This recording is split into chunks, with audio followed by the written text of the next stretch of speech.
Welcome back now to the WDSU Hot Seat and a one-on-one with Louisiana's top elected leader on Super Bowl preparations and why he says the Dome will be transformed in the next 8 months.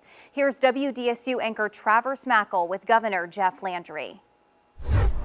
Can everything that you all want to get done happen in the next 8 months? If I didn't think it, we wouldn't have put it on the list. The governor's Super Bowl plan is robust. New streets, sidewalks, infrastructure, crime issues, all set to happen over the next 8 months in the city. I think that the more people are working together, the more we're communicating, the more everyone is getting along and understands a common objective, I think we get it done. And I think it's not only good for the city of New Orleans, but it's good for the state of Louisiana as a whole. Some of these projects that you all are suggesting as a Super Bowl team to do, streets, sidewalks, infrastructure, you are well aware, have not gotten done for years in the city of New Orleans.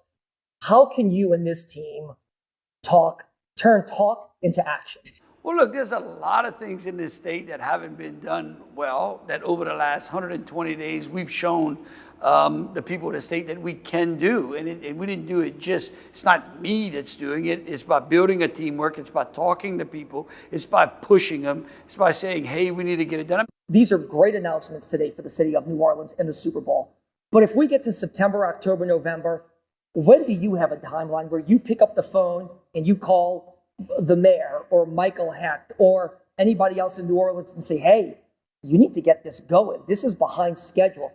When do you have an internal deadline where you say, I want to see stuff done at a certain point? Every day when I wake up. Look, we are making sure that they hit the deadlines. And look, I think Michael is going to do a fantastic job. He knows all the players in the city. He's been here. He understands the city. We've given him access to the administration. He keeps saying, well, can you do this? Why? We haven't done it before. I don't buy that. I mean, look, the two teams that are going to play in the Super Bowl, okay, are champions. Why? Because they don't believe in Kane.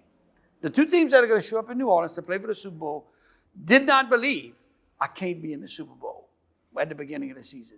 So we're going to take the attitude that we can do it, and we're going to repair it, and we're going to hit the deadlines. And sure, we may have some slips or bumps along the way, but we're going to smooth those things out, and we're going to just keep working until we get to Super Bowl day. All these large-scale events that we love, there's a lot of competition. So what do you plan on doing to make sure this isn't the last one that we host? I think we continue to create a vision. I think what we're doing today is by setting expectations high, right? By saying, hey, look, this is a real timeline that we can meet. By putting on an event as big as the Super Bowl, I think that opens us up to, again, going back and saying, hey, Final Four, we want you to come here. Sugar Bowl, it's going to be great.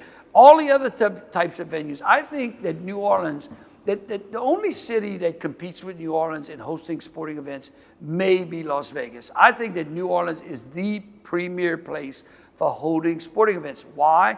Because of the arenas, because of the venues in such a close proximity to the hotels. Everything's in walking distance. You signed recent legislation dealing with LGBTQ issues, with reproductive rights issues and abortion pills.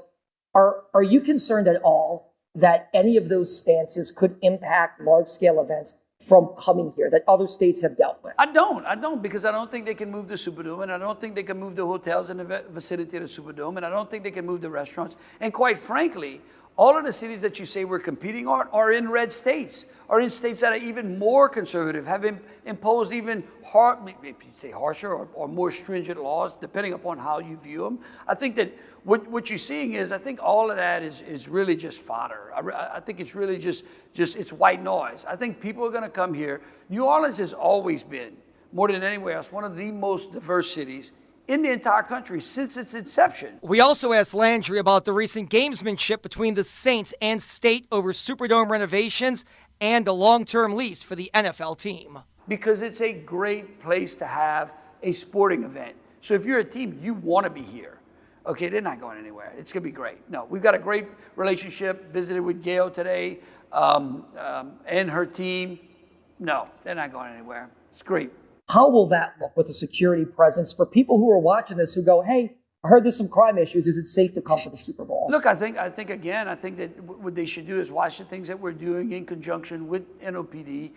the way that we've been working with all of our law enforcement partners. We're bringing in Wildlife and Fisheries, ATC. We're drawing from other state resources. We're talking to sheriffs from around the area and around the state, understanding the need that we're going to have for the Super Bowl. We're working with our federal law enforcement partners. Believe you me, the footprint of law enforcement in this city is going to be great come Super Bowl time. And this entire hot seat will be available to watch starting tomorrow morning on WDSU.com.